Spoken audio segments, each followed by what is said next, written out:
Donald Trump with another Trump NATO. He did a press conference yesterday and said about 100 crazy things. We only got 3 for you because I'm going to run out of time. Okay. Now, mixed into those statements were some things that are enormously true and some things that are enormously false. So let's start with the positive, things that are actually true that nobody else was saying before. May think that he kept the country safe after 9/11. Are you worried that What does that mean? He kept the country safe after 9/11. In other words, we had this major catastrophe, and after that, what does that mean? I don't know. See, I've heard that for years. You know what? I've heard that for years, Jeremy. I've heard for years he kept the country safe after 9/11. What does that mean? After?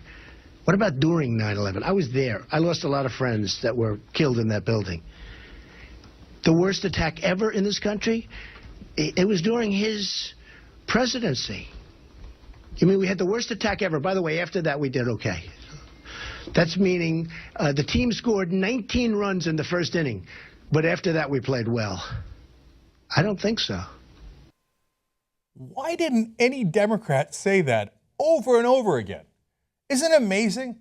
What a giant fail by the entire Democratic Party and the entire media. Like, imagine if Al Gore was president. You think the Republicans would have been like, oh, now let's be fair to Al Gore. It's only 9 months into his presidency.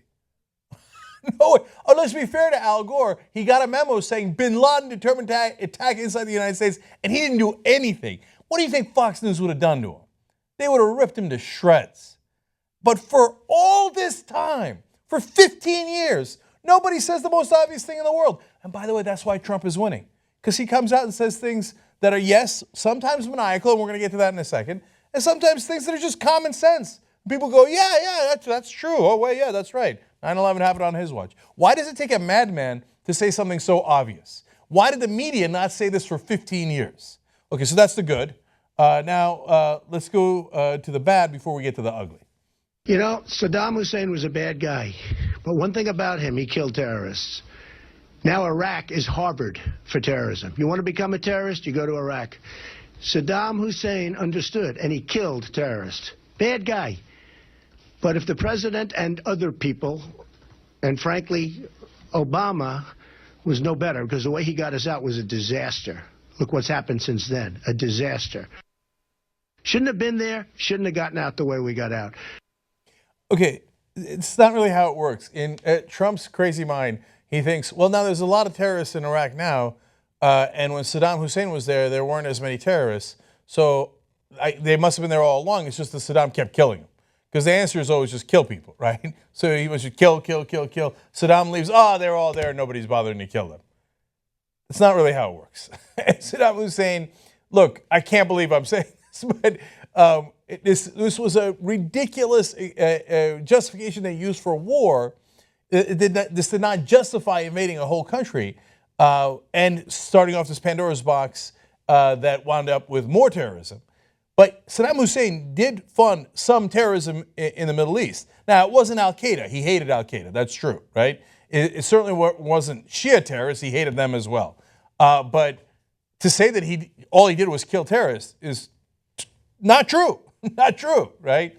Now, as it turned out, after he left, it was such pandemonium and chaos because we got rid of Saddam's army and we created a vacuum and we had the Sunnis and the Shias fighting together, that terrorism arose out of that. But he's a simpleton. He doesn't think of those things that way. He's like, Saddam, no terrorists. After Saddam, terrorists. Saddam must have killed a terrorist. Oh, yeah. Okay. Now we go to the ugly. Let's watch this. But I will tell you, I have never, ever met a person that lies more than Ted Cruz. I have never, ever seen anything like it. He did it with Ben Carson. He did it with the voter violation fraud deal that he did. I mean, it was a fraud. But I've never seen anybody that lied as much as Ted Cruz. And he goes around saying he's a Christian.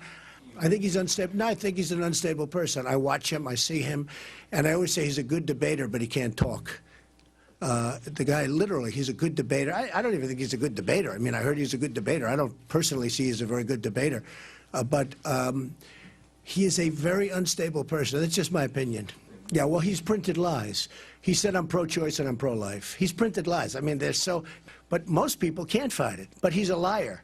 So he'll go up and he'll absolutely lie. Boom, boom, boom. Absolute lies.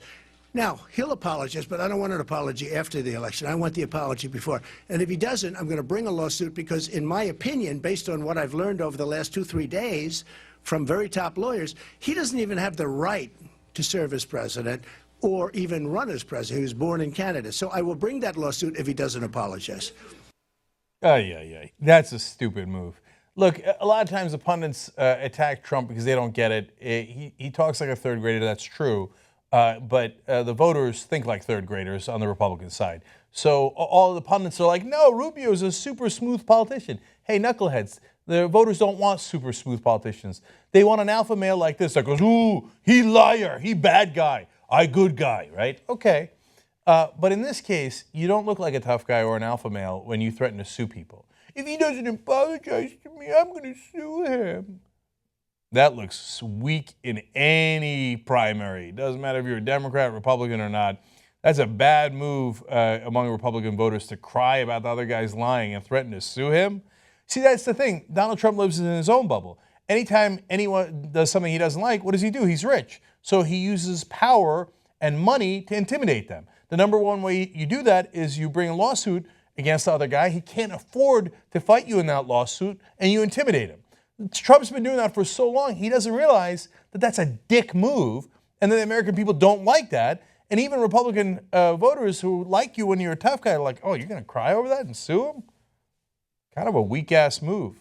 So that part I don't think is going to work out for him. But right now, he has such a gigantic lead in South Carolina. New poll out today, 35-18. It's pretty much doubling Rubio and Cruz.